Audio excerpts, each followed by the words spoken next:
Hello বন্ধুরা, তোমরা সবাই কেমন আছো? আশা করি তোমরা সবাই ভালো আছো। তো আজকে একটি নতুন ভিডিও নিয়ে তোমাদের সামনে হাজির হলাম।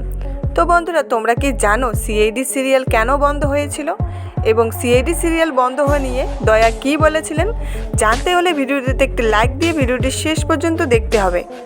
ছোট পর্দার ভারতের টিভি সিরিয়াল সিআইডি দীর্ঘ 21 বছর ধরে পথ চলা এই সিআইডি সিরিয়াল 2018 সালে যখন বন্ধ হয় তখন এক সাক্ষাৎকারে দয়া ওরফে দয়ানন্দ শেট্টি নিজে এই কথা জানিয়েছেন।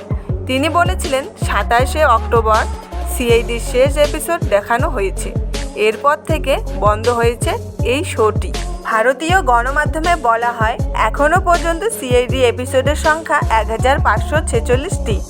1997 সালে 29শে এপ্রিল সিআইডি প্রথম শুরু হয়। তারপরে প্রবল জনপ্রিয়তা লাভ করে এই সিআইডি। অনেক অভিনেতা অভিনেত্রী এই টিভি শোতে অভিনয় করলেও সিরিয়ালের মূল চরিত্রে এসিপি পদ্মমানের চরিত্রে শিবাজি সতম, সিনিয়র ইন্সপেক্টর অভিজিতের চরিত্রে আদিত্য শ্রীবাস্তব, সিনিয়র ইন্সপেক্টর দয়ার চরিত্রে দয়ানন্দ শেট্টি বরাবরই রয়ে গেছেন। দয়ানন্দ জানান শেষ এপিসোড শুটিং 4-5 মাস আগেই হয়ে গেছে। তখনই আমাদের বলা হয় এটাই শেষ এপিসোড। সত্যি খবরটা জানার পর আমাদের খুবই খারাপ লেগেছে। সিআইডি 22 বছর পা রাখতে চলেছিল। চ্যানেলের কিছু অভ্যন্তরীণ সমস্যার জন্য সিআইডি বন্ধ হবে বলে জানানো হয়েছে।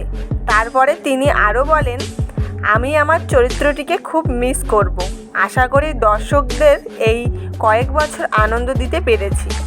আমরা একটা গোটা পরিবারের মতো ছিলাম। আমরা প্রত্যেকে আপনাদের মিস করব। তো বন্ধুরা, এই ছিল আজকের ভিডিওটি যদি আপনাদের ভালো লাগে তবে চ্যানেলটিকে সাবস্ক্রাইব করে পাশে থাকবেন।